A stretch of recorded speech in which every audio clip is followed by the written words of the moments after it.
Voilà, je vous propose de démarrer et dans un premier temps, en guise d'introduction sur le sujet, je voulais donner la parole à Anna. Oui, merci. Merci, Romain. Pour commencer, nous vous proposons d'écouter le témoignage d'une victime. C'est une façon pour nous de placer ces personnes au cœur de ce webinaire. Ce témoignage se trouve justement dans le livre et il a été cité dans la participation, l'écriture de Nathalie Gonzalez. Ouais. J'ai été mariée 16 ans avec un pervers narcissique, sans le savoir. Nous étions chrétiens tous les deux, mais j'étais une jeune convertie. Dès le début de notre relation, une personne de l'Église m'a dit: Attention, c'est un homme bien, il ne faut pas le décevoir. En privé, mon mari tenait particulièrement, régulièrement, des propos abaissants et humiliants sur moi et ma famille. Il disait que j'étais trop sensible, alors je n'osais m'exprimer. D'après les dires de mon mari et les messages entendus à l'église, je devais surtout apprendre la soumission. Éphésiens 5, 22. Afin d'être bénie et heureuse en couple. J'étais tout le temps sur le qui-vive, par peur de mal faire, ou pas assez vite, ou de dire une bêtise. J'avais toujours l'impression de ne pas être assez bien pour lui. Je ne réalisais pas que c'était de la violence psychologique, mais aussi physique. Je faisais mon devoir conjugal quand il le voulait et comme il le voulait. Et plus les années passaient, plus j'avais honte, je pleurais beaucoup. Quand j'essayais d'exprimer à l'église ce qui n'allait pas, on me répondait: Ça va aller, tu as un mari génial.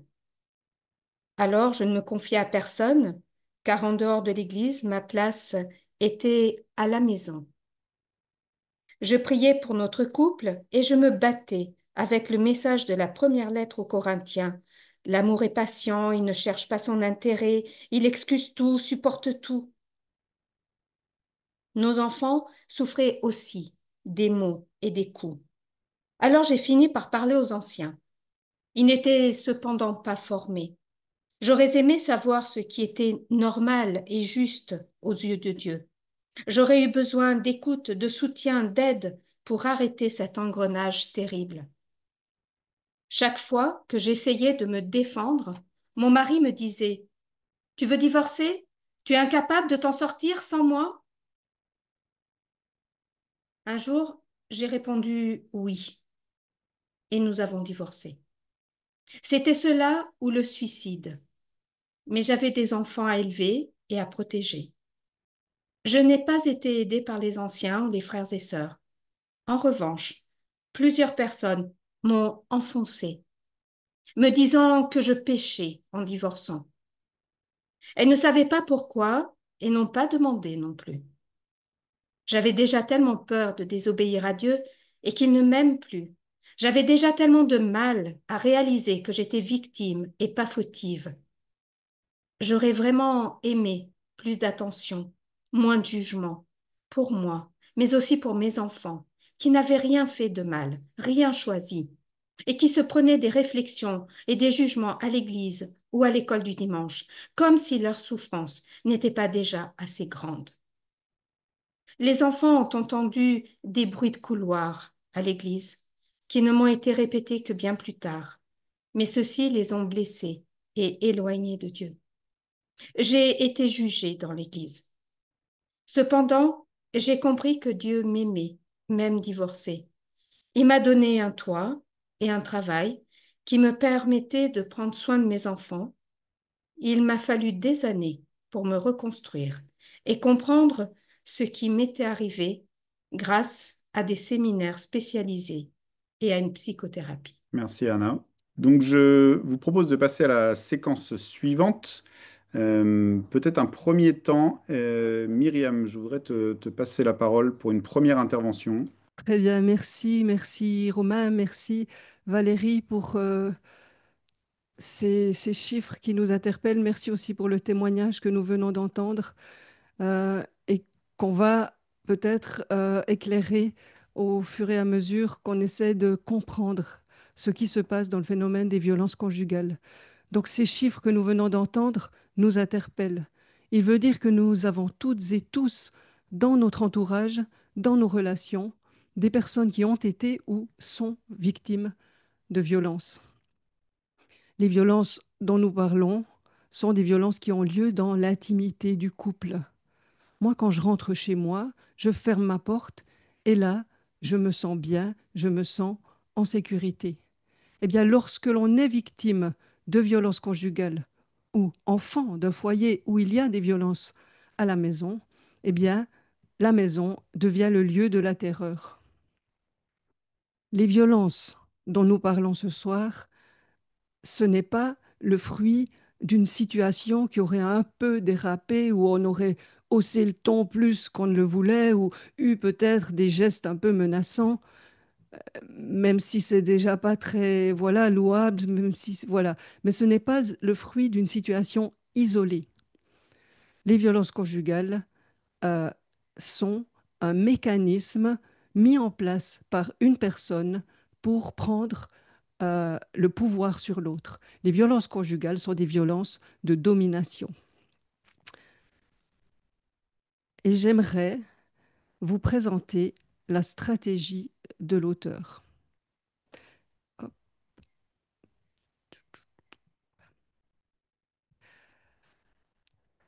Alors, l'auteur de violence, d'abord, repère sa victime et la séduit. Il ne choisit pas sa proie au hasard. Alors comment la choisit-il? Ça va être une personne qui lui donne du crédit, qui lui fait confiance. Une personne qui accorde plus de confiance à ce que lui dit l'auteur que à ce qu'elle ressent elle-même. Vous savez, quand on se dit qu'il y a un petit truc là qui va pas et puis on fait taire ça, eh bien c'est ce qui se passe. C'est que la personne victime fait taire les signaux d'alerte qu'elle pourrait ressentir. Et une fois que la phase de séduction est réussie, alors il l'isole. Un propos humiliant sur la famille. Ah non, tu vas pas encore inviter tes parents. Ou alors sur les amis.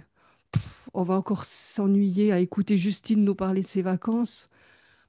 Alors elle essaye de trouver une solution. Elle lui propose de rester à la maison, lui, et puis elle sortira au ciné avec Justine. Oh, mais mon cœur, tu sais bien que je ne peux pas vivre sans toi. Tu sais bien que j'ai besoin que tu sois là. Ou des choses comme ça. Donc elle commence à se culpabiliser. Bah oui, c'est vrai, je ne vais pas le laisser tout seul. Résultat, ils reçoivent de moins en moins. Elle ne sort plus du tout. Et de fait, au bout d'un moment, eh bien, il se peut bien qu'on ne les invite plus non plus, puisqu'ils déclinent les invitations. Ou alors ils continuent de rencontrer du monde, et dès qu'on se quitte, eh bien, ce sont des scènes interminables qui suivent. Pourquoi elle a autant souri? Et c'est pour aguicher Paul hein, qu'elle a mis cette robe. Et je vous passe les insultes. Alors, au fil du temps, il instaure aussi un climat de terreur. Il arrive derrière elle de manière soudaine, passe d'une phase détendue à un accès de colère, sans que rien ne puisse l'expliquer. Il claque la porte, il frappe contre le mur, elle est constamment sur ses gardes. Et arrive le moment où il passe à l'acte. Il y avait déjà des violences psychologiques, peut-être des violences verbales. Là arrivent des violences physiques et peut-être aussi sexuelles. C'est le moment du déchaînement. Alors c'est la première fois que ça arrive, que ça se produit, qu'il faudrait pouvoir partir. Et d'ailleurs, peut-être qu'elle y pense. Mais juste après, et nous verrons cela plus en détail quand nous verrons le cycle de la violence, eh bien, juste après cela, il redevient le mari idéal, aimant, attentif, précautionneux. Dans ces conditions, elle décide de rester. Elle est chrétienne, elle doit être patiente, il va changer. Et c'est là qu'en thérapie, j'entends des femmes qui me disent, il est gentil, vous comprenez? Alors quand la nouvelle phase de séduction a suffisamment fonctionné, arrive la phase suivante, il renverse la culpabilité. Il lui explique que s'il a été violent, c'est parce qu'elle ne l'écoute pas quand il lui dit quelque chose. Et les explications ne manquent pas.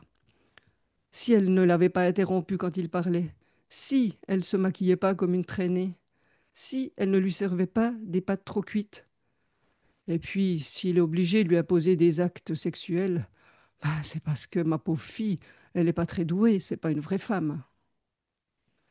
Et que nous dit la victime? Il faut que je fasse plus attention. Je suis maladroite. Je ne suis pas assez bien pour lui. Il faut savoir que les personnes victimes de violences, qu'elles soient femmes ou hommes, ont toujours un sentiment de honte et de culpabilité. On l'a entendu d'ailleurs dans le témoignage. Et ce qu'elle nous dit, eh bien, c'est le signe qu'elle est sous emprise. Parce que quiconque n'est pas sous emprise et subit des violences telles que celle-là, se rebelle, dit que ce n'est pas normal, que rien peut justifier qu'on me frappe, qu'on m'insulte, qu'on me viole. Et il faut qu'on arrête de dire ce que j'ai encore entendu en 2025. Ah ben si elles restent, c'est qu'elles aiment ça. Non, si elles restent, c'est parce qu'elles sont prises dans une emprise. Si elles restent aussi, ça peut s'expliquer par un phénomène qui s'appelle le psychotraumatisme. Et puis, si elles restent, eh bien c'est parce qu'ils imposent le silence. Si tu parles, on ne te croira pas.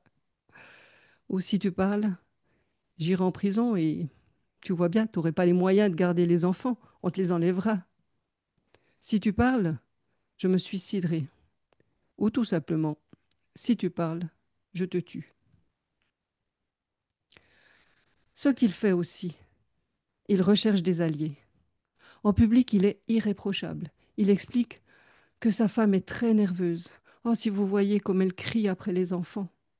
Et même qu'il s'inquiète pour sa santé psychique. C'est peut-être le point où il a raison, parce que, désormais, elle souffre d'une grave dépression. Et il assure son impunité. Il fait attention à ce qu'il n'y ait pas de preuves. Il agit quand il n'y a pas de témoins. Et les enfants, il les menace aussi. Attention, si vous parlez, papa va aller en prison. Vous ne voudriez pas que papa aille en prison. Ou alors, si vous parlez, on va vous mettre dans un foyer et vous ne nous verrez plus jamais. Ce qu'il faut bien retenir, c'est que l'auteur de violences conjugales sème la confusion et que la personne qui en est victime, au bout d'un moment, elle ne sait plus où elle en est, elle ne sait plus se repérer. Il souffle le chaud, le froid, elle ne sait jamais où elle en est justement et on verra tout à l'heure avec Nathalie qu'il est important de l'aider à remettre toutes les idées bien à l'endroit. Alors, on va voir maintenant différentes formes de violence. Les violences verbales, je ne vais pas m'y attarder, on voit bien ce que ça peut être. Les violences psychologiques, je ne vais pas non plus m'y attarder longtemps. C'est particulièrement le chapitre sur lequel j'ai travaillé dans le livre présenté par Biblio. Je les nomme simplement et je vous renvoie vers le livre si vous voulez plus d'explications. Il y a le contrôle, le harcèlement, le dénigrement, les humiliations, les actes d'intimidation, les menaces, les injonctions paradoxales. C'est justement quand on dit tout et son contraire, mettant l'autre dans l'impossibilité de répondre à ce qui est demandé, l'indifférence affective, la négation de l'autre et l'isolement. Il y a aussi les violences sexuelles, et là c'est pareil, je ne vais pas les détailler ce soir, mais vous trouverez le détail dans le livre. Il y a deux autres formes de violence auxquelles on pense rarement. Oups, pardon.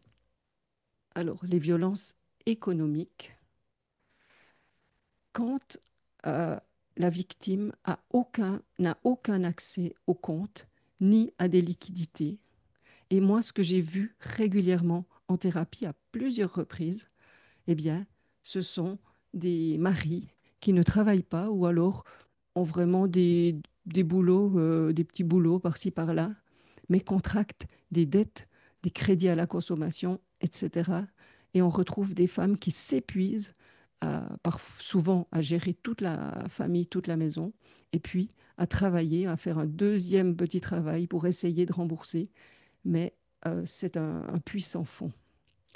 Une autre forme de violence conjugale, ce sont les violences administratives. Le fait de cacher les papiers de la victime ou d'intercepter tout courrier qui lui serait destiné, de procéder à toutes les démarches qui la concernent sans l'en tenir informée.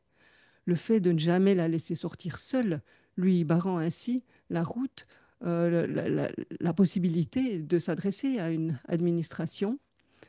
Et quelque chose que l'on voit aussi, c'est le mari très précautionneux qui accompagne sa femme à tous ses rendez-vous médicaux. Il va même dans la salle, il l'accompagne même dans la consultation. Et on se dit, mais oh, qu'est-ce qu'il est dévoué, qu'est-ce qu'il est attentif, alors que maintenant, on comprend qu'il se peut qu'il soit tout simplement en train de la contrôler et de l'empêcher de parler. Ce qu'on retrouve aussi souvent quand il y a des violences conjugales, c'est un mouchard dans le téléphone, une application euh, qui va tout enregistrer et où le mari violent va pouvoir savoir le moindre détail de ce que fait son épouse. Alors nous allons voir maintenant le cycle de la violence. Nous l'avons vu, la violence s'installe progressivement, d'abord par des tensions, de l'hostilité, qui peuvent parfois passer pour anodines. Et pourtant, si on observe bien, on s'apercevra que la violence se déroule de manière répétitive, suivant un cycle en 4 phases. Il y a d'abord une phase de tension. Pendant cette phase, un climat de stress intense s'installe, plongeant la victime dans la peur. Ensuite arrive la phase d'agression, durant laquelle la victime se trouve bien souvent dans un état de sidération psychique et peut-être aussi de dissociation. C'est à la suite de cette phase qu'elle pourrait prendre la décision d'aller porter plainte ou de partir. Mais alors arrive la phase de justification qui se déroule progressivement en 2 temps distincts. D'abord des excuses et des soi-disant regrets, puis, peu à peu, un transfert de la responsabilité sur la victime. Durant cette phase, l'auteur de violence se conduit en parfait gentleman et la victime assimile alors la responsabilité de l'avoir poussé à bout. Enfin, arrive une phase de rémission, parfois appelée aussi phase de lune de miel, où le couple semble vivre dans l'harmonie. Cette 4e phase dure plus ou moins longtemps, jusqu'à ce que recommence le cycle. Il est à noter qu'avec chaque cycle, l'intensité de la violence augmente et les phases de justification et de rémission diminuent. Lorsque la victime est suffisamment sous emprise, l'auteur de violence justifiera directement ses actes en accusant la victime et la phase de rémission sera parfois absente, inexistante. Et là où nous en sommes arrivés, il y a plusieurs choses à comprendre. La victime est une victime. Elle ne fait rien pour mériter ce qui lui arrive. Et cette personne, victime, est prise au piège. Nous l'avons dit, la plupart des féminicides ont lieu au moment où la femme décide de partir, ou juste après son départ. Mais le piège, ce sont aussi les enfants qu'elle ne veut pas séparer de leur père, la situation économique, la peur qu'ils ne se suicident, la peur de ne pas y arriver. Elle a été traînée dans la boue, elle a une image d'elle-même très dégradée, plus basse que terre. Les menaces qu'il lui a faites, la peur de ce que va penser l'entourage. Et c'est là que ce qui va arriver dépend peut-être de moi ou de vous. Nous l'avons vue, elle est détruite, anéantie au fond du trou. Son bourreau a semé le doute, la honte et la culpabilité dans son esprit. Allons-nous la soutenir et l'accompagner de telle manière à ce qu'elle puisse se protéger, protéger ses enfants et se reconstruire, ou allons-nous lui dire qu'elle doit retourner avec son mari, lui pardonner? Peut-être que cela dépend du fait que nous ayons compris ou non ce qui se passe, que nous sachions faire la différence entre un conflit et la violence. Nous connaissons tous des conflits de couple, J'ai même envie de vous dire que le conflit de couple est normal, on ne peut pas toujours être d'accord. Mais alors, déjà dans le conflit, on est, je ne sais pas si vous voyez mes mains, j'essaie de vous les montrer, on est dans une relation égalitaire. Il y a une négociation possible. La négociation, ça peut être de trouver un compromis. Ça peut être d'accepter qu'on ne soit pas d'accord. On peut être d'accord sur le fait qu'on n'est pas d'accord. À l'extrême, la négociation, ça peut être aussi d'admettre qu'on n'y arrive pas, qu'on ne s'aime plus, que ça ne va pas. Mais ce n'est jamais l'un qui détruit l'autre. L'autre est sujet. Dans la violence, on est sur une relation inégalitaire et elle est toujours dans le même sens. C'est-à-dire que dans le conflit, on aurait pu avoir parfois une petite inégalité, mais parfois dans un sens, parfois dans l'autre. Dans la violence, on est dans une relation qui va toujours dans le même sens de la personne violente sur l'autre. Il n'y a pas de négociation possible et l'autre est nié. C'est comme s'il n'existait pas, il n'a pas droit au chapitre. Dans la situation de violence, nous ne sommes plus dans une question de relation conflictuelle, nous sommes dans une question de domination et d'assujettissement. Ça peut aller jusqu'à la mort. Je vais arriver au terme de ma petite présentation et on va faire un détour sur quelques conséquences des violences. Alors, vous voyez que j'ai mis adultes et enfants victimes ou co-victimes. C'est ce que nous avons entendu tout à l'heure. Tous les enfants qui vivent dans un foyer où il y a des violences conjugales sont à minima co-victimes de par le climat euh, très anxiogène, de stress intense et de peur dans lequel ils évoluent.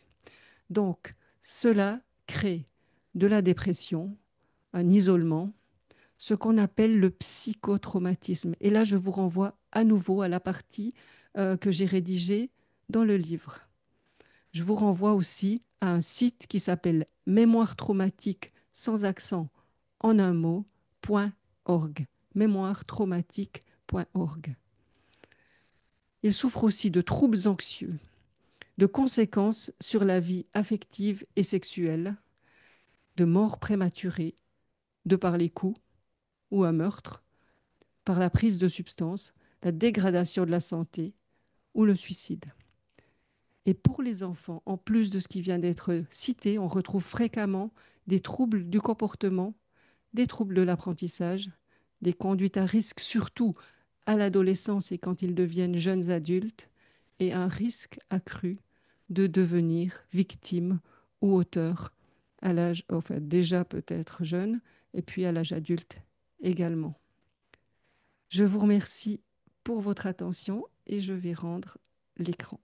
Pour cette deuxième séquence, et je vois aussi parce que c'est un sujet qui arrive dans les questions et ça nous paraît intéressant de prendre le temps de rentrer sur cette question-là, c'est d'aller explorer ce qu'en dit la Bible. Et j'aimerais sur ce sujet te laisser la parole, Valérie. Oui, voilà, en tant que chrétien protestant évangélique, la Bible, c'est notre fondement et donc c'est important que dans ce webinaire, on puisse aborder la question de Bible et violence conjugale. Alors je vous propose trois parties ensemble. Là aussi, du coup, je vais voilà, partager avec vous un PowerPoint et donc on va bien vérifier que vous le voyez bien tous.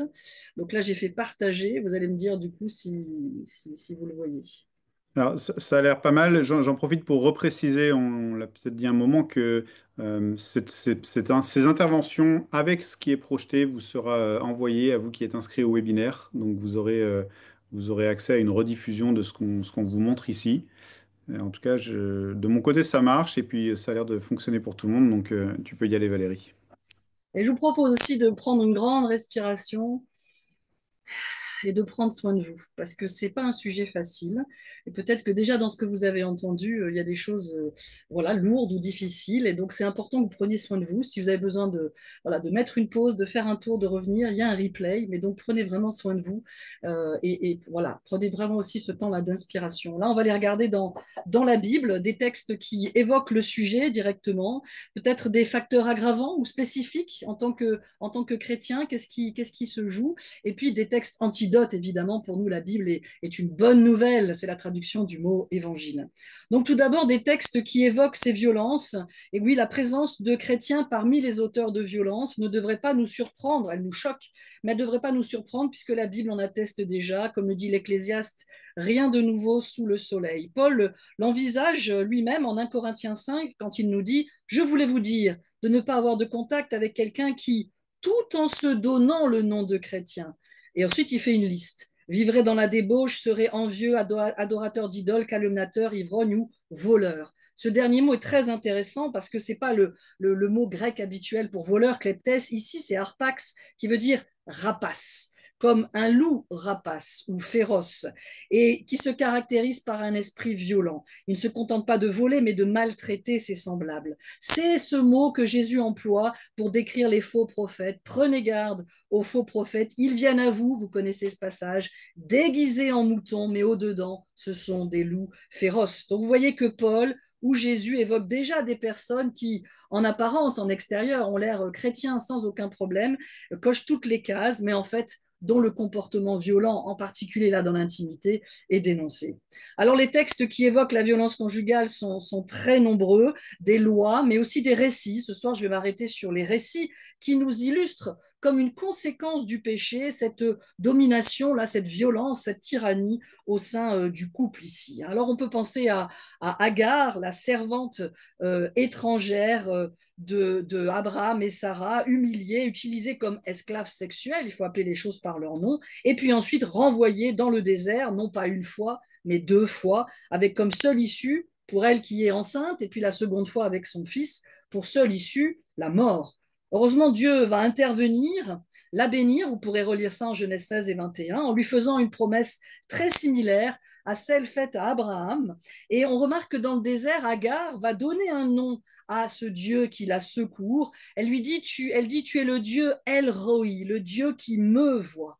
Dieu a vu. Dieu a entendu les cris de Agar, comme ceux de toutes les victimes qui, en ce moment même, crient à Dieu jusqu'à quand, Seigneur? Et c'est le seul nom dans tout l'Ancien Testament où quelqu'un donne un nom à la divinité. Et c'est très touchant comme message pour les victimes, que Dieu voit ce qui se passe derrière la porte, comme l'a dit Myriam, quand on referme la porte, qu'est-ce qui se passe? Il y a aussi évidemment Sarah, que son mari Abraham vend pour sauver sa vie, qui vend au pharaon qui abuse d'elle avant de la renvoyer quand il réalise qu'elle est mariée.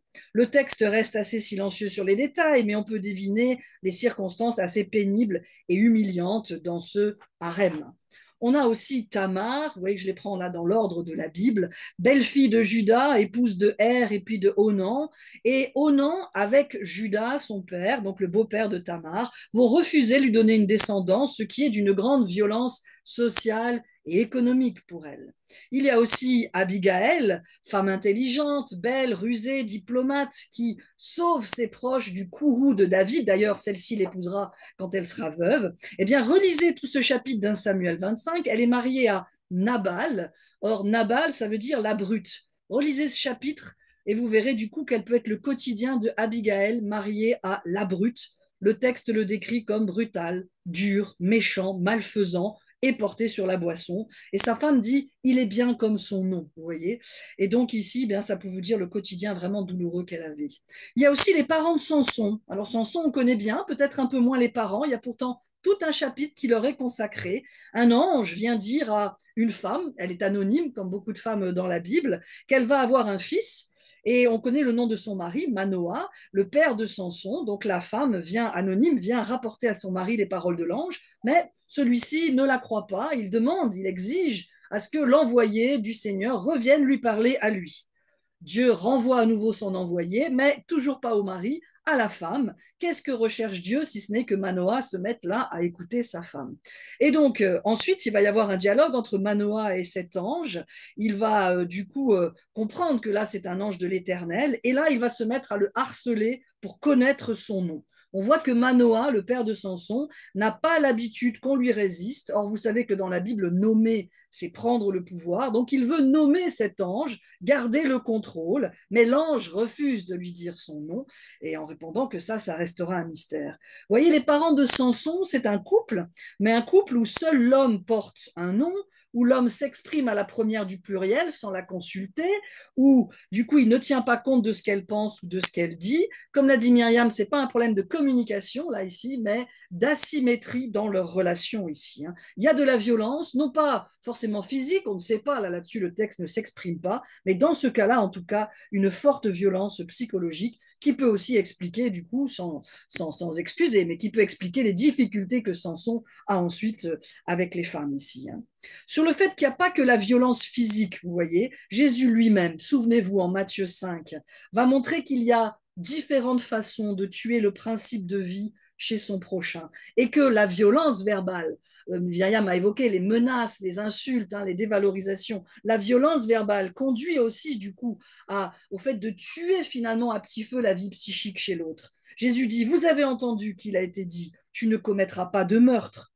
Eh bien moi je vous dis, celui qui pratique la violence verbale, la violence psychologique, il ne le dit pas en ces termes, il dit celui qui dit des insultes. Et là, les traducteurs, moi je suis traductrice de la Bible, on a beaucoup atténué les choses. Idiot, voilà, là il faudrait vraiment mettre des insultes, mettez-y des insultes, d'accord? Eh bien, mérite ici la punition. Donc on voit bien que ce n'est pas que la violence physique aussi, mais la violence verbale, les insultes, les humiliations, et Jésus évoque cette violence pour la condamner, elle a des effets catastrophiques. On pense aussi à Vashti, en Esther, donc renvoyée par son mari, le roi perse Assuérus. Souvenez-vous, parce qu'elle a refusé de venir danser, c'est-à-dire de venir s'exhiber nue devant les notables du royaume très avinés, et donc elle est répudiée parce qu'elle a refusé d'être un objet sexuel. Je passe la pire des histoires, vous la lirez un jour, voilà, où les oiseaux chantent, et où tout va bien, parce que c'est peut-être une des pires histoires dans la Bible, la concubine du Lévite en Juge 19, découpée en morceaux par son mari après un viol en réunion, qui va déboucher 2 chapitres plus tard sur le viol, le mariage forcé de 600 autres jeunes filles par les hommes de la tribu de Benjamin. Est-ce qu'on a déjà entendu des prédications sur ces récits? Mais alors pourquoi la Bible nous a transmis ces récits? Vous voyez, ils sont assez sordides. Eh bien, la Bible est très réaliste. La Bible se fait l'écho des cris des victimes, nos sœurs, nos voisines, nos filles, du coup nos collègues de travail, nos collègues à l'église, elle se fait l'écho de leurs cris et elle nous prépare à accueillir aussi ces cris. Elle libère leurs paroles, mais surtout aussi elle libère notre écoute. Elle nous montre que oui, ça existe chez les croyants, puisque là, on parle d'exemples dans la Bible, de croyants. Eh bien oui, ça existe aussi chez les croyants, qu'il n'y a malheureusement rien de nouveau sous le soleil, que le mal existe, qu'il faut le nommer, le dénoncer. Mais aussi, ces récits sont là pour nous dire que le mal n'aura pas le dernier mot, que ça n'est pas la fin de l'histoire. Parce que l'ensemble des Écritures nous enseigne que le Dieu de justice, notre Dieu, est non seulement un Dieu d'amour, mais aussi un Dieu de justice qui n'abandonne pas les femmes à cette oppression et qu'il est intervenu pour du coup prendre le parti là ici des victimes, comme le dit l'un des derniers versets de l'Ancien Testament, pour manifester le soleil de justice qui porte en ses rayons la guérison.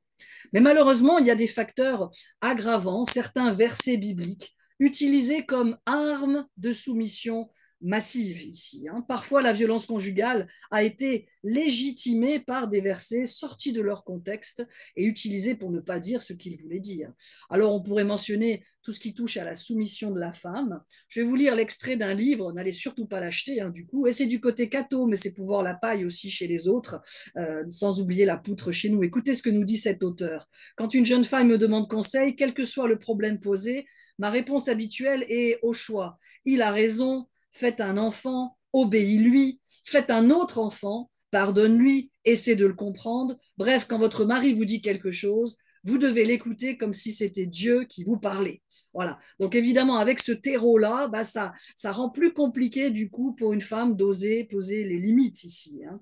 Et donc évidemment, là, on a utilisé des passages comme Éphésiens 5 pour légitimer cette soumission absolue ici, hein. En grec, le texte nous dit au verset 21 d'être soumis les uns aux autres. Puis l'apôtre Paul fait un zoom en disant que ça, c'est vrai aussi donc pour les femmes, femmes à vos maris. Pour être sûr qu'on fasse le lien entre 21 et 22, il n'a pas mis de verbe en 22. Donc, si vous voulez savoir femme, quoi à vos maris, il faut relire le 21 qui parle de soumission réciproque, puisque en grec, ce verbe de soumission veut dire de porter les fardeaux les uns des autres. Et donc, on voit ici que malheureusement, la mauvaise compréhension d'un tel passage, c'est l'un des versets les plus utilisés pour légitimer une soumission ici absolue, pour nous montrer, du coup, ici, voilà, pour ne pas être bien compris. Or, la question que va nous poser ici ce texte-là, donc voilà, ici le verbe hein, qui veut dire être fidèle, être un appui, porter la volonté, les fardeaux les uns des autres. Eh bien, la question finalement que nous renvoie ce texte d'Éphésiens 5, le lien qui unit l'époux à son épouse. Et ça, au-delà de toutes les conceptions qu'on pourrait avoir, qu'on soit égalitarien ou complémentarien, là ici, ça n'a rien à voir. C'est ce texte-là, de quoi est-ce qu'il nous parle? Le lien qui unit l'époux à son épouse ressemble-t-il à celui qui unit Christ à l'Église? Et de fait, quel est ce lien qui unit Christ à l'Église? Une relation de don, de protection, d'exclusivité et sûrement pas jamais une relation de violence, d'humiliation ou de terreur. On voit bien dans ce passage qu'il s'agit non pas de l'amour du pouvoir, mais du pouvoir de l'amour. Et donc ça, c'est très important. À qui profite le crime ici de ces interprétations erronées des textes? Moi, j'ai créé cette association qui s'appelle Une place pour elle, dont on reparlera dans les ressources, pour susciter la sensibilisation sur ces questions. Et chaque semaine, j'entends des témoignages de nos sœurs, comme on l'a entendu tout à l'heure avec Anna, eh bien, de versets qui leur ont été brandis pour leur empêcher soit du coup de porter plainte ou de divorcer. Et du coup, ici, ça n'est pas du tout l'enseignement biblique. Il y a eu aussi l'enseignement sur le pardon qui n'a pas aidé, où on impose à la victime de pardonner sans que le coupable se repente. Ici, c'est du pardon à bon marché, en écho à la grâce à bon marché ici de Bonhoeffer. Le pardon qui est un trésor du christianisme, eh bien c'est si l'autre en face aussi se repent. Et donc elle nous l'a montré tout à l'heure Myriam dans le cycle de la violence, si au moment où elle s'apprête à partir, parce que là vraiment il a franchi la ligne rouge, parce que sa vie est en danger, eh bien il va avoir un pseudo pardon, des larmes de crocodile et même des fois dans le bureau du pasteur, mais en fait ensuite derrière il va recommencer. Autre facteur aggravant, la valorisation, la survalorisation du couple. C'est une très belle chose, le couple. Mais quand on le met sur un piédestal, au détriment, si vous voulez, de la vie de chaque partenaire, c'est la tentation de vouloir sauver le couple à tout prix ici, hein. On va aussi avoir des slogans sur le divorce, et on pourrait revenir dans les questions ici, hein, en disant les Malachie 2,16, hein, le Seigneur hait le divorce, déteste le divorce, alors qu'ici l'hébreu nous parle de répudiation, donc le mari hein, qui du coup laisserait la femme sans aucune ressource. On va avoir aussi du coup une tendance une réticence à aller chercher de l'aide auprès des non-chrétiens. Et donc, je rappelle le numéro dont on a parlé tout à l'heure, où vous aurez de l'aide hein, et des conseils, 39 19.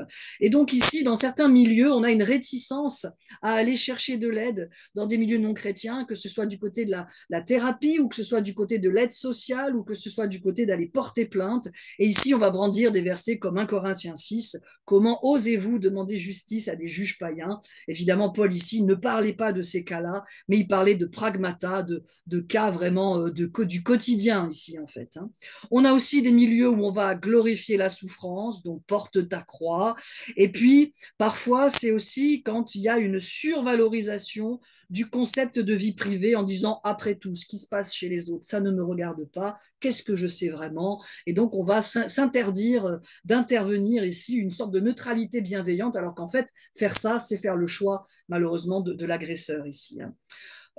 Alors, pour finir, des textes antidotes, puisque la Bible nous fournit aussi, nous permet d'avoir vraiment aussi des ressources. le nombre de témoignages que j'ai lus de femmes victimes de violences conjugales qui ont trouvé dans les textes un secours, un soutien, une lumière et un guide. Il y en a tant.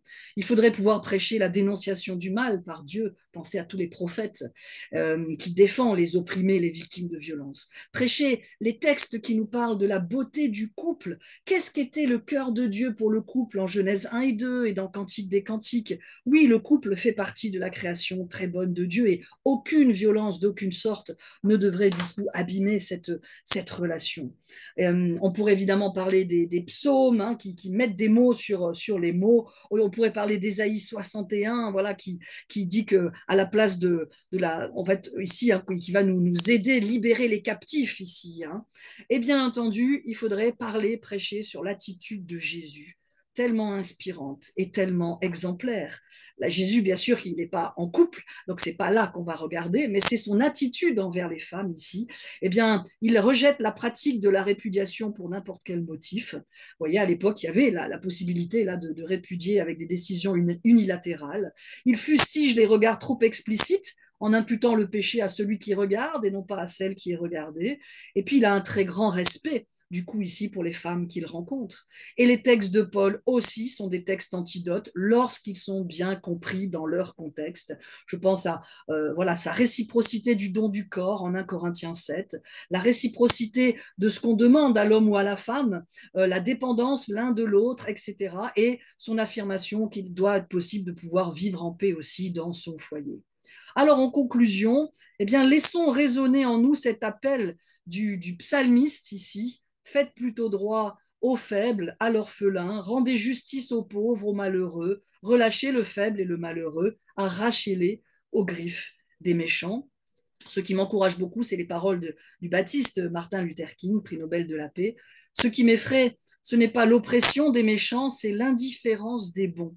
Ça, c'est un aiguillon de dire, voilà, c'est notre silence du coup qui rend les choses aussi plus compliquées pour les victimes. Formons-nous, informons-nous pour ne pas être du coup dans cette indifférence. Et c'est sûrement voilà, je remercie beaucoup le CNEF là pour ce webinaire de pouvoir justement briser ce silence et cette indifférence et voir combien la Bible là du coup est un aiguillon pour nous équiper face aux victimes.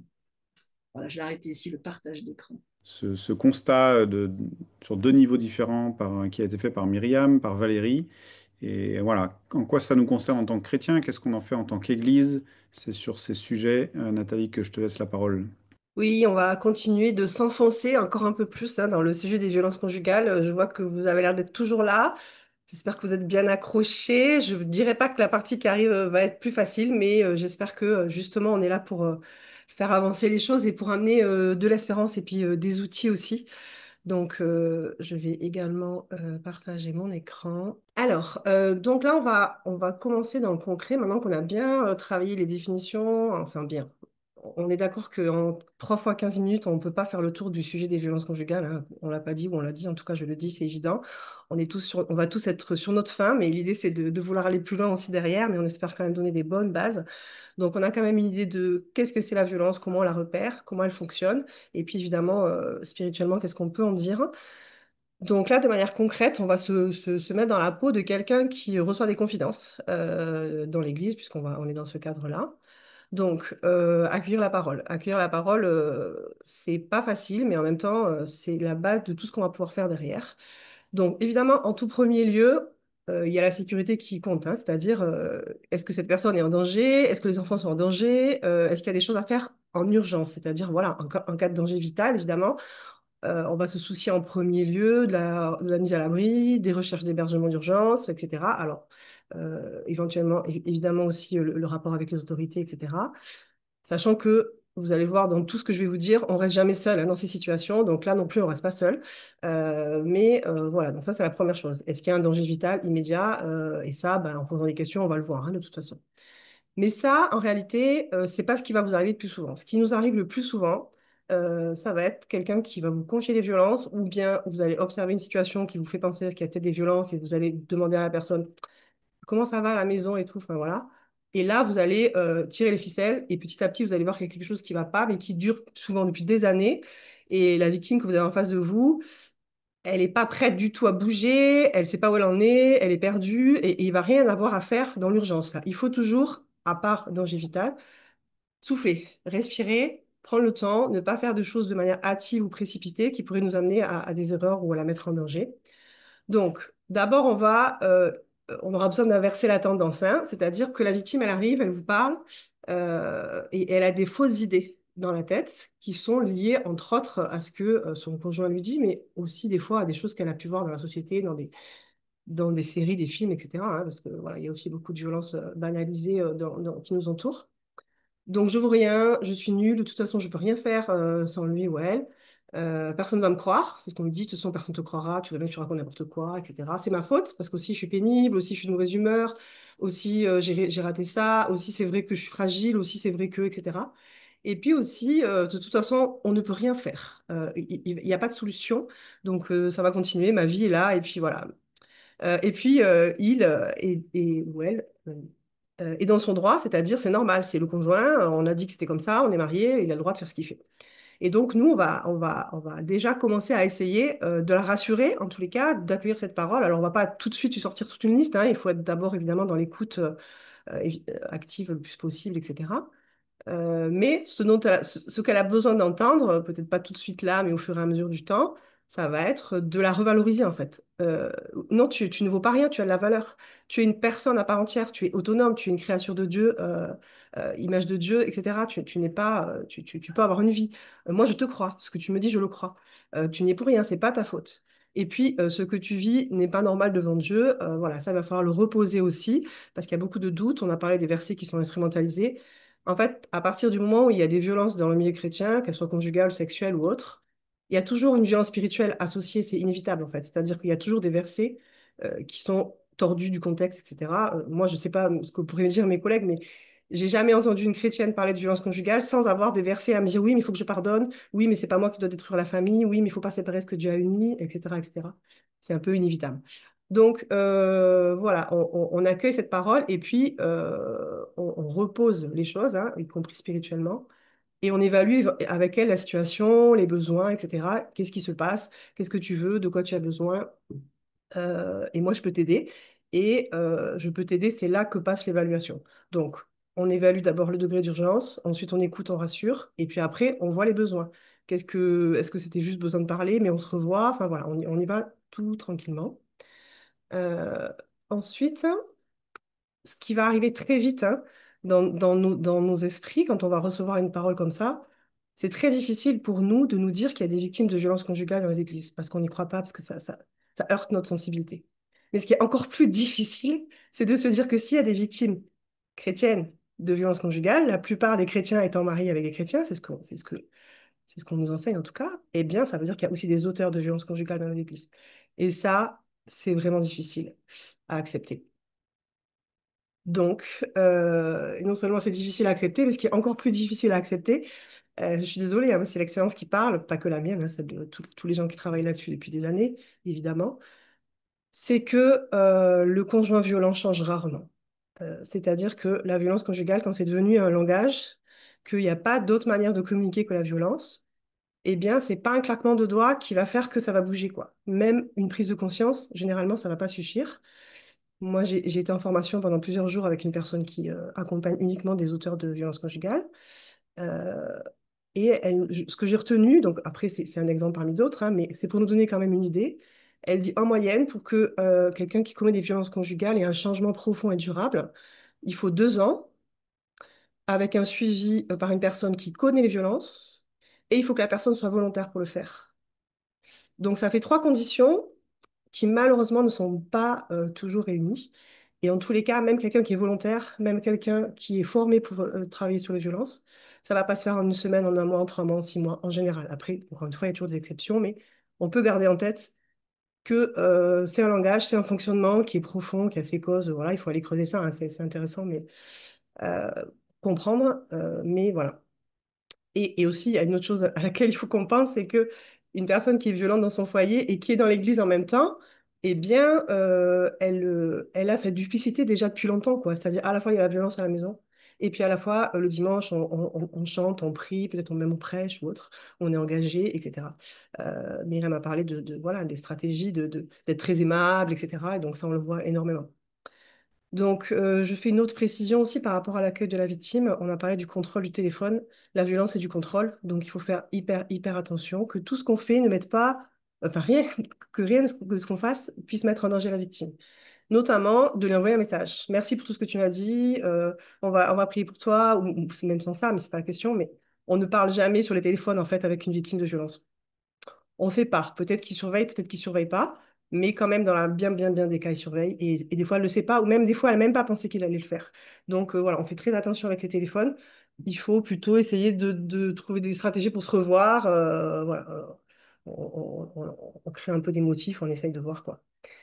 Et donc, voilà, la violence conjugale, il y a beaucoup de pièges en fait. Il y a beaucoup de choses qui vont nous déstabiliser, on va pas comprendre, on va être en difficulté parce que la victime, elle est inconstante, elle est instable. Alors que le conjoint, lui, il a l'air très carré, très adapté, tout à fait stable. Il a une posture qui est beaucoup plus agréable et puis cohérente, quoi, vous voyez. Et puis la victime, elle va faire des allers-retours. Elle va dire un truc et puis après, on va la revoir la fois d'après. Elle dira non, mais en fait, ça va. Et c'était juste que voilà, il y avait une dispute, mais en réalité, non. Enfin, voilà, il y aura ça beaucoup. Et vous allez voir, souvent, ça va être presque à vous de convaincre la femme que c'est bien des violences parce qu'en fait, c'est comme on parlait du devoir conjugal tout à l'heure. Moi, j'ai fait mon mémoire de sexologie là-dessus. Bon, il y a beaucoup de choses à dire sur le devoir conjugal, mais quelqu'un qui vous dit j'avais pas le choix et je devais faire mon devoir conjugal tout le temps dès qu'il voulait, eh ben vous, dans votre tête, vous savez que c'est pas normal. Et après, voilà, on va prononcer le mot de viol si elle est prête à l'entendre, hein. C'est pas toujours le cas tout de suite, mais il y a des choses que vous allez entendre et vous savez que c'est de la violence. Et elle, peut-être qu'il lui faudra du temps parce qu'on n'a pas envie de se reconnaître victime de violence conjugale, quoi. On n'a pas envie, en fait. Donc, il y a toujours des mécanismes qui sont aussi à l'œuvre de refus de tout ça. Et donc, si on n'est pas un peu alerté, si on ne fait pas attention à nos biais, en fait, hein, j'ai envie de dire, à nos tentations un peu naturelles, eh ben, on va peut-être pas la croire parce que finalement, elle a changé d'avis. On va peut-être prendre le parti du conjoint parce qu'il a l'air tellement plus stable et plus carré. Après tout, elle a des problèmes psy. Il y a aussi quelque chose qu'on voit beaucoup, qui est la bonne volonté au début. Et puis, dès qu'elle repart, ah ben maintenant, si c'est comme ça, je t'ai aidé une fois, tu vas pas recommencer. Ça, vraiment, vraiment, vraiment, si on s'engage dans une situation de violence conjugale, on s'engage pas seul, hein, je vais y revenir après, mais il faut être prêt à ça en fait. Il faut savoir qu'il y aura des allers-retours. Et il faut savoir que des fois, ça va mettre notre patience, même, hein, il faut le savoir, à rude épreuve. J'ai marqué perdre patience parce que des fois, on comprend pas. On se dit, mais enfin, c'est pas possible. On a parlé pendant des heures. Elle était super prête et tout. Et puis là, elle m'envoie un message. Elle me dit que finalement, ils sont réconciliés. Et là, les bras m'en tombent, quoi. C'est pas possible. Eh ben, ça va arriver. Ça va arriver quasiment tout le temps. Donc, eh ben, il faut se préparer et il faut l'accepter. Ça fait partie du processus et de son cheminement hein, qui va être long hein, pour sortir de l'emprise. C'est comme l'endoctrinement sectaire. On n'en sort pas en 5 minutes, quoi. Décider pour elle, ça aussi, c'est un piège dans lequel on peut tomber. On veut bien faire, mais alors je te prends un appartement, tu vas y aller là, tu vas faire ça, là tu vas aller porter plainte, là tu vas faire ça pour tes enfants, etc. Faut se dire que, à part urgence, on essaye de justement valoriser le fait qu'elle se reprenne en main. Elle a été destituée de son statut de sujet, en fait. Donc, elle est devenue un objet qui fait ce qu'on lui dit, qui ne sait même plus ce qu'elle veut pas, prendre ses décisions. Tout est flou, c'est le brouillard dans sa tête. Et donc là, autour d'elle, les accompagnements, quels qu'ils soient, sont là pour lui redonner pouvoir sur sa vie, en fait. Lui redonner les capacités de prendre des décisions pour elle, pour elle-même, et les enfants, donc, s'il y en a. Donc voilà, on fait hyper attention à ne pas décider pour elle et à faire des choses qu'elle n'est pas prête encore de faire, quoi. Je veux dire, on va te chercher un appartement si elle n'est pas prête à partir, c'est pas la peine. Voilà. Vous allez chercher l'appartement et puis le monsieur, il va avoir les clés, il va y aller avec elle. Donc, et après, vous allez être en colère parce que du coup, elle n'a pas respecté le truc. Non. Voilà. Et puis décourager la séparation, hein, on en a parlé. Voilà, là c'est de la théologie, mais enfin, par rapport à ce que je vous dis tout à l'heure, moi je suis pas là pour vous dire ce que vous avez à faire, mais il me semble que quand il y a la violence, le contrat, l'alliance a été brisée déjà. Donc c'est pas elle qui brise le couple, hein, c'est la violence qui a brisé le couple déjà. Une petite précision aussi, il faut faire, alors là c'est vraiment du cas par cas, c'est de la dentelle, il va falloir faire hyper attention. C'est-à-dire que si quelqu'un nous confie des violences et puis nous on dit oh, bah, je vais aller voir ton mari, je vais lui dire qu'il faut qu'il arrête et tout, alors qu'elle, elle n'est pas prête et tout, c'est elle qui va prendre derrière, en fait, il va se mettre furax, etc. C'est un risque en tout cas. Ou alors, et ça on a vu aussi, eh ben, ils vont disparaître et on va plus jamais le revoir. Ils vont changer d'église, ils vont partir loin, etc. Donc il faut faire toujours très attention à ça, à pas la mettre en danger et à y aller de manière vraiment délicate, quoi. Voilà. Euh, Bon, là, je vais pas trop m'arrêter là-dessus, mais conjoint violent cherche des alliés. Donc voilà, il va chercher des alliés, comme on a dit tout à l'heure. Il y a toujours de la manipulation. Encore une fois, on a du déni là-dessus, en fait. C'est ça qui est difficile, c'est que c'est tellement horrible et c'est tellement dur et ça heurte tellement notre sensibilité et notre vision de l'Église, de la foi. On se dit, mais c'est pas possible, qu'on va chercher dans notre cerveau toutes les excuses possibles, c'est inconscient tout ça, hein, mais pour se dire que c'est pas possible, que c'est pas vrai et que ça ne doit pas exister. Et donc, on va minimiser. Ça, c'est notre premier réflexe. Voilà. Et donc, à moins de vraiment s'être dit, non, mais je vais avoir tendance à minimiser, donc, parce que pour moi, c'est trop gros, eh ben, comment on peut faire voilà. Là, j'ai mis une petite citation d'Henri Blocher, c'était pour rappeler que quelle que soit la théologie qu'on a sur le rôle des hommes et des femmes, effectivement, il n'y en a aucune qui peut justifier la violence, quoi. Donc voilà, par rapport aux stratégies de l'agresseur, on l'a revu, c'est parce que la répétition, ça permet de retenir aussi. Et donc notre tendance à nous, parce que là je suis plus sur ce côté-là, euh, ça va être eh ben, de lui demander sa version des faits, d'aller le voir, mais ta femme a dit ça, ton mari dit ça. Qu'est-ce que tu crois, enfin voilà, essayer de voir si c'est vrai, quoi, d'aller vérifier si c'est vrai, en fait. Vous voyez ça, par exemple. On va vouloir une conciliation. Et puis après, il y a l'histoire de la fausse repentance, ça c'est hyper important, c'est-à-dire que, évidemment, si on arrive au moment de la lune de miel, euh, et que et que la situation finalement a été mise en lumière. Je vous ai dit tout à l'heure, on va pas voir monsieur, mais des fois, ça peut arriver que finalement ça sorte et qu'ils parlent et que quand c'est des gens qu'on connaît bien, il y a plusieurs possibilités, hein, mais il arrive que parfois le couple, les deux sachent que quelqu'un a identifié la violence conjugale et que donc lui, ben, il est un peu en difficulté, mais voilà. Si on est en plein dans la lune de miel, eh ben, évidemment, il va dire je suis désolé, j'aurais pas dû, c'est vrai, c'est mal, je vais changer, et puis voilà. Donc, cette personne aura besoin d'un accompagnement s'il est d'accord pour le faire. Mais par contre, il ne faut pas mélanger en fait. On ne fait pas de conciliation, on ne fait pas de thérapie de couple quand il y a la violence conjugale. C'est une contre-indication. Ça, c'est pareil, c'est pas que mon avis, c'est ce qui se dit de partout. Parce que sinon, cet espace de thérapie va devenir un espace de violence en fait qui va renforcer tous les mécanismes. Donc, il faut bien séparer. Quelqu'un qui accompagne l'auteur de violence, oui. Quelqu'un qui accompagne la victime, oui. Mais c'est pas les mêmes et ils ne se parlent pas entre eux. Parce que sinon, ça fait des espèces de triangulaires, on compare les dires et tout. C'est pas efficace en fait pour personne, quoi. Alors ça, voilà, hein, c'est les facteurs aggravants. Pareil, je vais pas beaucoup m'arrêter. Je vais m'arrêter plus sur la fin, mais euh, c'est toutes les choses qu'on peut avoir en tête, effectivement, euh, parce que bah, ça va être nos propres pensées qui vont pouvoir être perturbées avec tout ça, quoi. Alors, là, je vais aller un peu plus sur le concret pour terminer. Si on veut agir en Église, bien sûr qu'il y a des choses à faire. Toutes les études montrent que quand on travaille sur la question, ça recule. Mais il faut le faire de manière générale, globale, pas que sur un sujet. Et puis, voilà, il y a plusieurs axes, on va dire, à utiliser. La prévention, bah, si on peut prévenir au lieu de rattraper, eh ben, c'est toujours mieux. Donc, la prévention qui peut être intéressante, c'est déjà, moi, donc, je suis sexologue. En général, quand on m'appelle dans les églises ou les groupes de jeunes, c'est pour parler de sexualité. Mais je me suis fait un deal avec moi-même qui est, je ne vais jamais parler de sexualité sans aborder la question des violences. Et je préviens les gens avant, je vous avertis, oui, je vais voir vos ados, oui, je vais voir les couples, oui, je vais voir les groupes de femmes, n'importe. Mais je vais toujours parler des violences à un moment ou à un autre. Parce que déjà, si on en parle, on comprend, on repère, et ça permet aussi de reculer. Donc, voilà, dans les enseignements sur les relations entre les hommes et les femmes, c'est important, maintenant qu'on voilà, on a mis ça en lumière, sûrement que vous le saviez déjà, mais les textes vont être instrumentalisés, en fait, vont être utilisés à la fois par les auteurs, à la fois par les victimes, pour justifier les violences. Évidemment que c'est l'instrumentalisation et que c'est pas le message de l'évangile, mais des fois, ça peut être intéressant de se poser la question, quand je dis ça, quand j'enseigne ça, est-ce que j'ai mis suffisamment de clarté pour que quelqu'un qui voudrait instrumentaliser soit au moins un petit peu empêché de le faire parce que j'ai apporté telle ou telle nuance, telle ou telle explication. Voilà, ça c'est un peu peut-être notre responsabilité en tant que chrétien de se dire, ah oui, c'est vrai que sur ces sujets, il y a des gens qui vont instrumentaliser et on voudrait essayer de le prévenir au maximum. En préparation au mariage, évidemment, c'est des sujets hyper importants à aborder, notamment au niveau de la sexualité. Donc là, il faut être à l'aise pour le faire, mais le consentement, c'est des choses dont il faut parler en fait.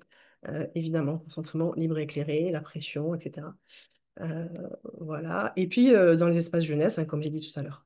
Après, j'ai rajouté une éducation complète à la sexualité. Je l'ai mis à côté parce que c'est pas le seul objectif, évidemment, de l'éducation à la sexualité, de parler des violences, mais ça en fait partie. Et c'est aussi souvent, que ce soit avec les ados ou avec les adultes, Et moi, je ne fais pas avec les enfants, mais je sais que ceux qui font aussi avec les enfants le disent, ou les personnes en situation de handicap, par exemple. Souvent, c'est aussi dans ces temps-là que la violence est repérée. Et ça m'amène à mon deuxième point, c'est-à-dire que quand on explique, qu'on parle de ce qui est normal dans un couple, ce qui est normal dans une relation, etc., et ben là, il y en a qui font tilt, quoi, qui se disent, mais en fait, ce que je suis en train de vivre, c'est pas normal, effectivement.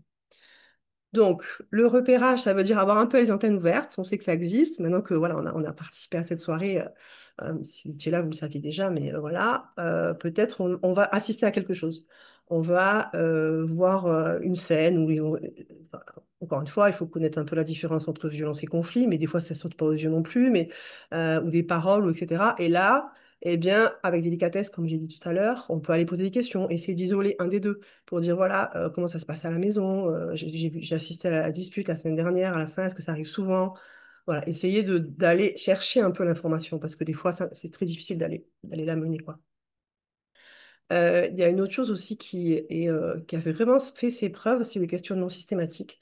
Ça peut paraître un peu étrange, mais tous les gens qui font des entretiens pastoraux, des entretiens de relations d'aide, moi, je suis sage-femme, je reçois des femmes ou des couples et je pose systématiquement la question, en fait, aux femmes et aux hommes, bien sûr, même si j'en ai moins, mais je la pose quand même. Donc, selon le temps que j'ai à ma disposition, si c'est un rendez-vous médical rapide, bah, je fais mes questions là, et puis tout simplement, si c'est simple pour vous, ce sera simple pour les gens en fait.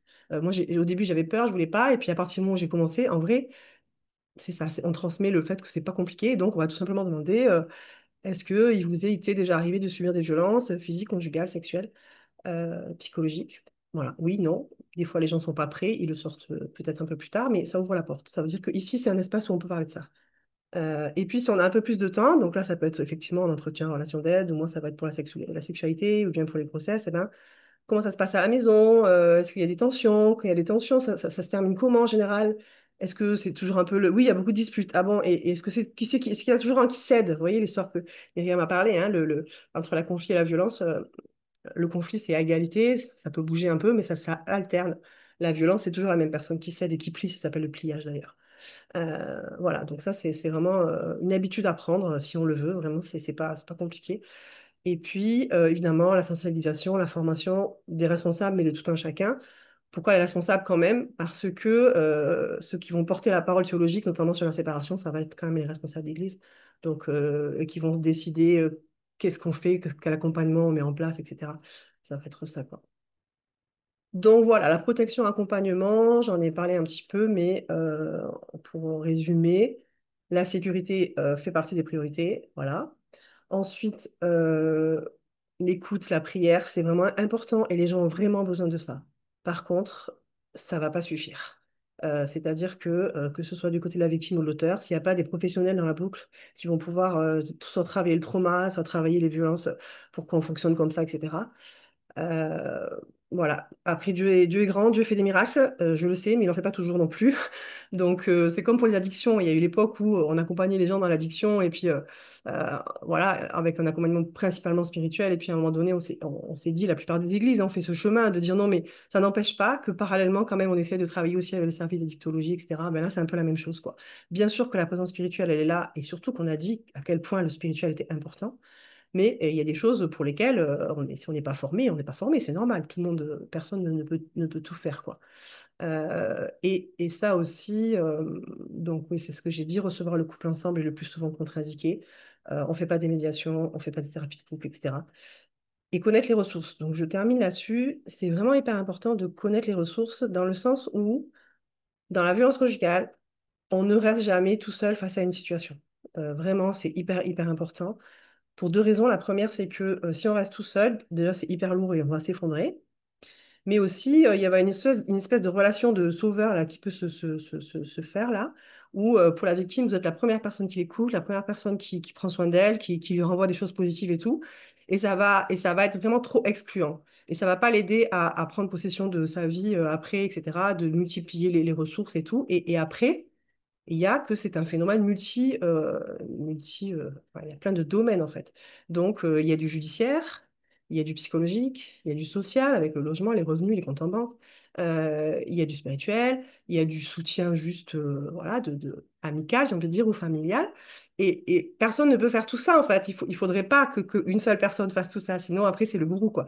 Vous voyez, donc, et moi, c'est quelque chose que j'exige même. Quand je commence des accompagnements sur les violences, très vite, je vais dire à la femme, par contre, j'aimerais qu'il y ait quelqu'un d'autre dans la boucle.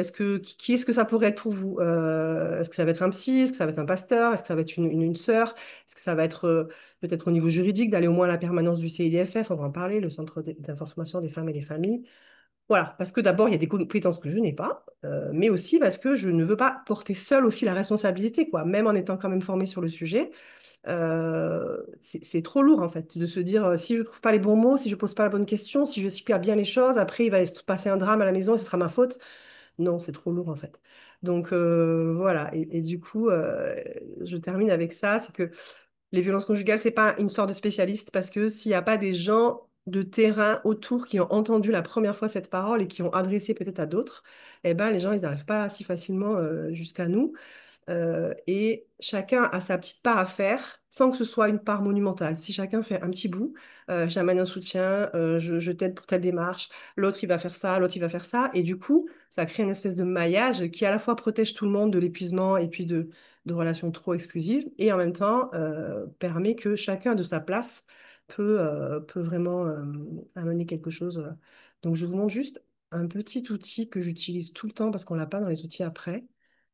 Vous l'aurez dans les diapos, il y a plusieurs versions. Le violentomètre, franchement, si vous l'avez, vous l'avez, vous le plastifiez. Moi, j'ai dans mon bureau, je m'en sers tout le temps. Pourquoi? Parce que c'est un outil extérieur. Donc, ça veut dire que quand quelqu'un commence à nous dire des choses et tout, on va sortir le truc, on le pose sur la table. Et puis là, la personne, elle regarde. Et d'ailleurs, j'ai les deux versions, hein, vous voyez. La personne, elle regarde, elle dit, ah oui, mais ça, j'ai ça. Ah, mais ça, je suis dans le orange, mais ça, je suis dans le rouge. Ça amène encore un autre poids. Et puis même pour nous, hein, quand on n'a un peu pas trop l'habitude et tout, des fois, ça peut permettre d'avoir des listes de comportements qui vont nous aider à se dire, est-ce que là, c'est de la violence ou est-ce que c'est pas vraiment de la violence? Parce que c'est pas si simple des fois à déterminer. Donc, voilà. Merci de votre attention. Très bien. En tout cas, merci vraiment pour ces partages de qualité.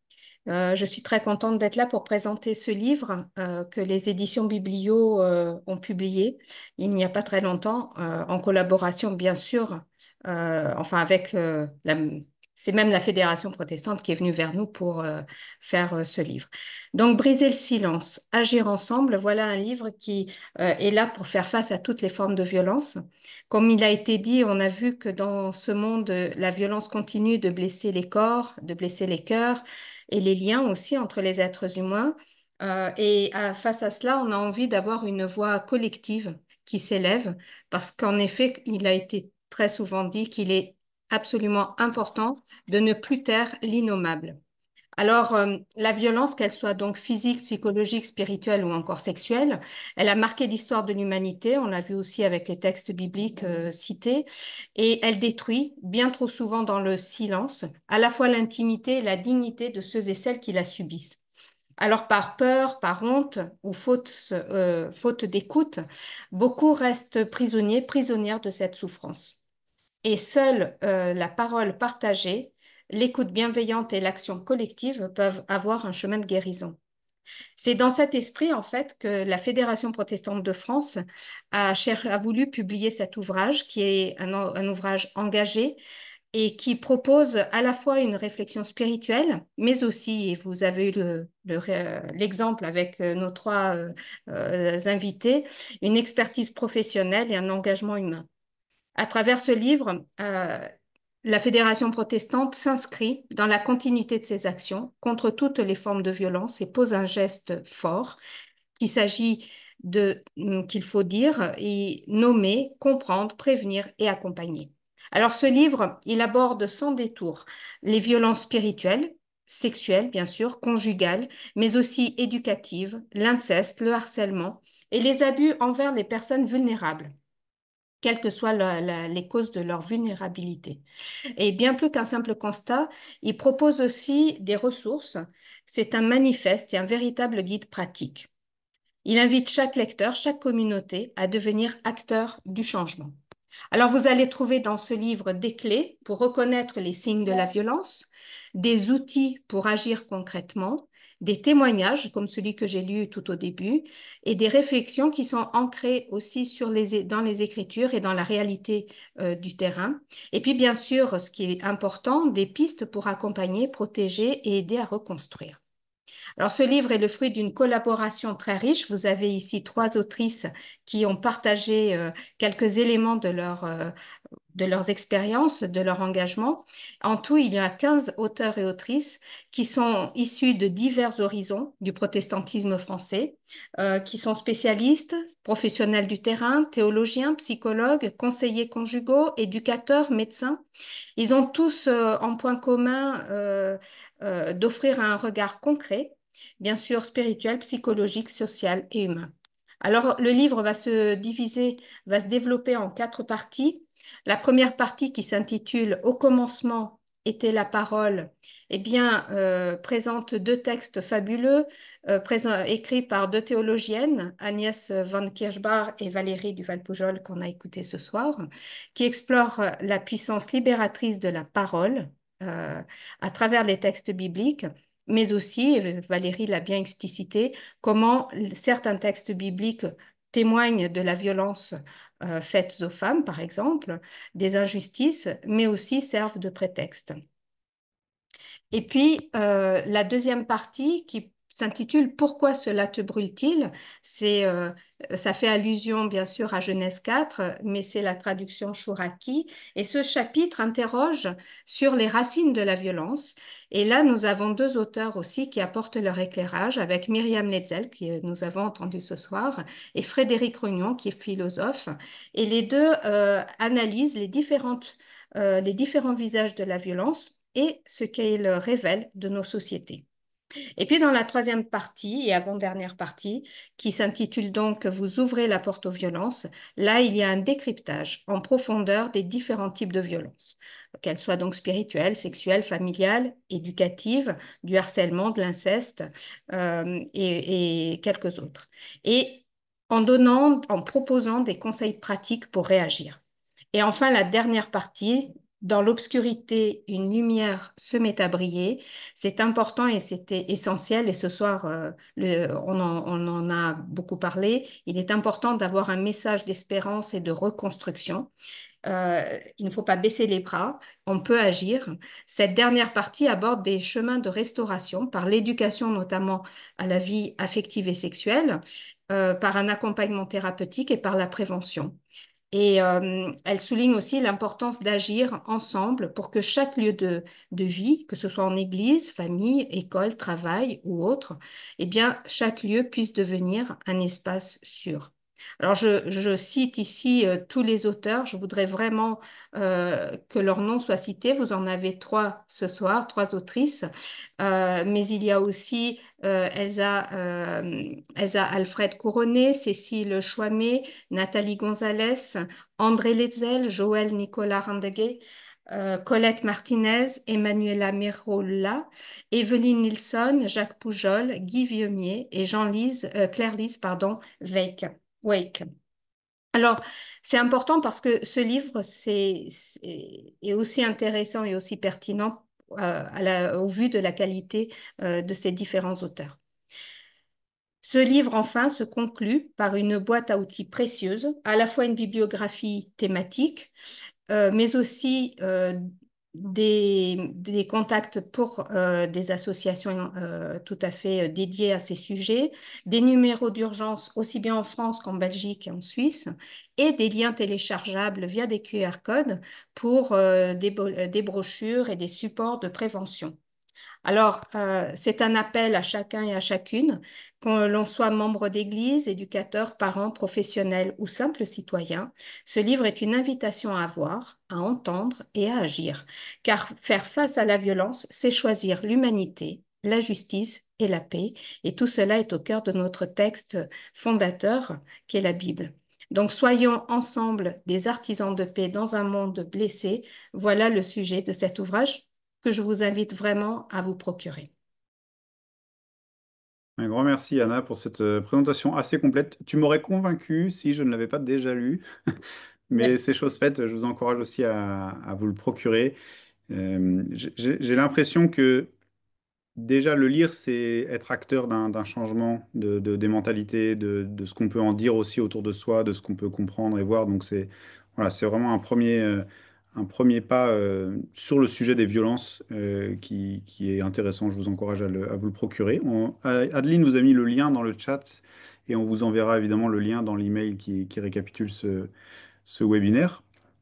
On vous présente quelques ressources complémentaires suite à ce livre. J'aimerais te passer la parole, Valérie, pour les quatre ressources qui suivent. Et puis ensuite, ce sera Nathalie. Oui, on a dit que c'était important de ne pas être seul, de se sentir soutenu, entouré. Donc, on a parlé de Knef Abus, qui est la slide qui allait avec après. Voilà, Stop Abus, je veux dire, du coup, que le Knef a.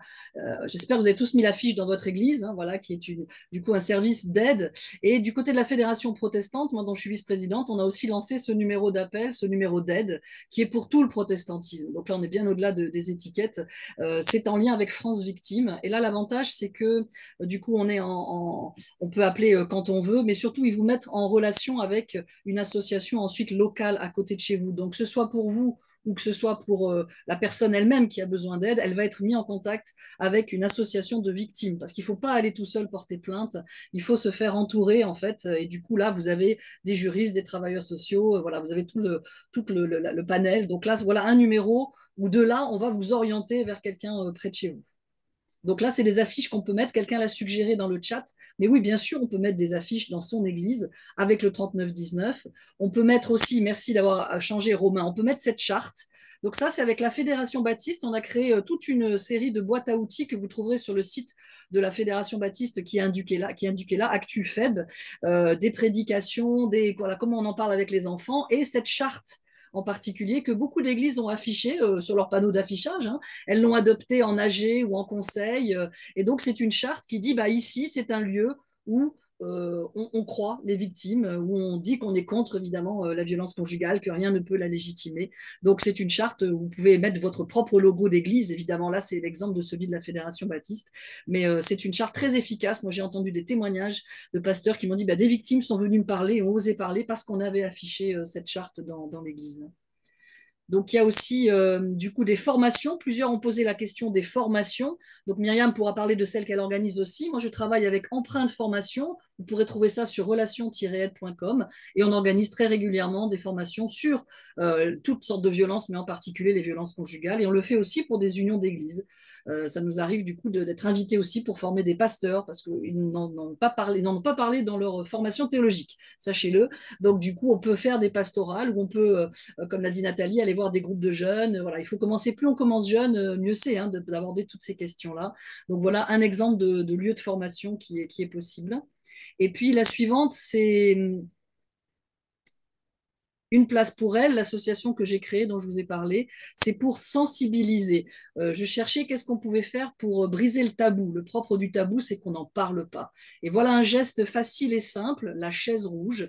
C'est dans votre église, dans vos lieux de travail, de mettre ce panneau, une place pour elle.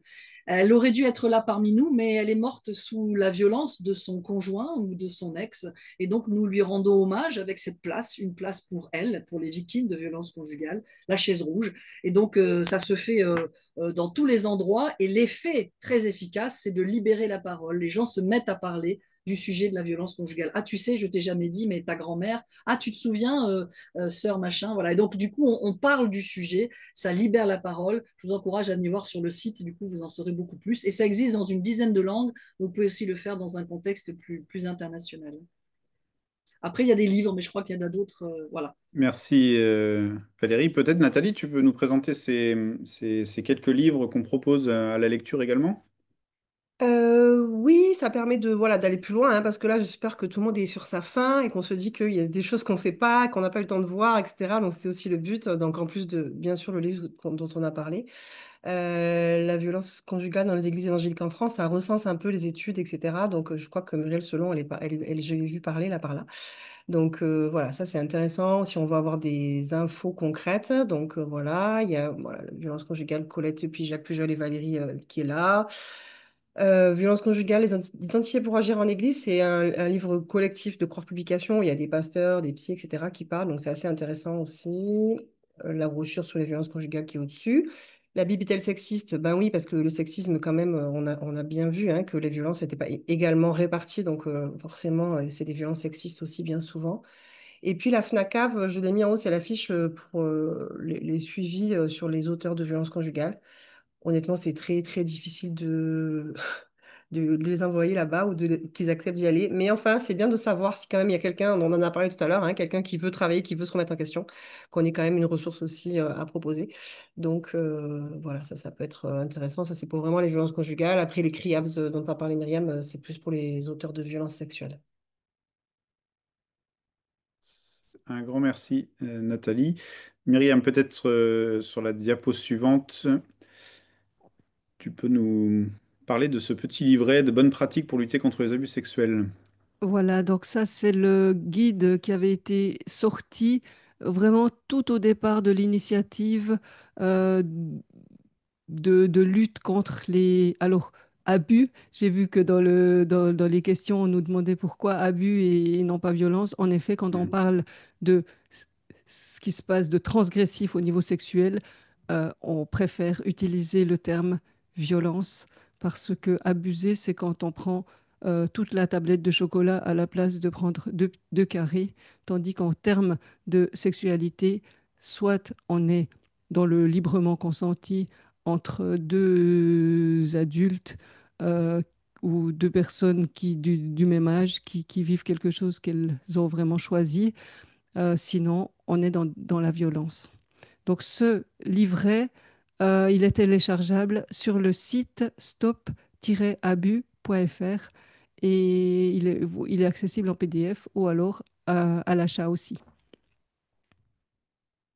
Merci Myriam et un grand merci à Adeline qui essaye de mettre au fur et à mesure tous les liens dans le chat, mais si vous n'arrivez pas à faire du copier-coller ou à les mémoriser par cœur, on vous renverra ces liens dans l'email de bilan de ce webinaire. Je te laisse la parole peut-être Myriam pour la ressource suivante ou ces quelques ressources plutôt en ligne cette fois. Voilà. Alors, sur le site de Stop Abus, vous trouvez aussi, donc là, en troisième position à droite, le guide. euh, ah oui, non, non, c'est pas ça. Excusez-moi. Donc, non, non. Voilà. Donc, on retrouve en première position le fameux guide qu'on vient de voir. Euh, à gauche, c'est aussi un manuel que vous allez trouver justement sur www.arrêtonslesviolences.gouv.fr. Et là, vous allez avoir énormément d'informations. En deuxième position, on a un livre qui s'appelle Tant pis pour l'amour ou Comment j'ai survécu à un manipulateur. On s'est posé des questions sur la perversion narcissique. Et effectivement, nous ne sommes pas psychiatres, nous n'allons pas donner de diagnostic, mais si on veut comprendre vraiment ce que vit une personne qui est victime d'un manipulateur, alors je vous recommande ce livre, qui n'est pas un livre chrétien. On a parlé des CRIAVS. Vous avez sur le site des CRIAVS, si vous tapez violence-sexuelle.info, vous allez avoir un tas comment dire, de, d'informations très utiles. Et puis les associations d'aide aux victimes qu'on a déjà citées, le CIDFF, qui est particulièrement pour les violences faites aux femmes, ou France Victimes, pour toutes les victimes de violences, de délits pénaux. Voilà. Un grand merci Myriam. Plus que deux ressources. Alors celle-ci, j'espère que vous l'avez mémorisée. 3919. Si vous êtes victime ou témoin de violence, c'est gratuit, c'est anonyme, c'est très accessible.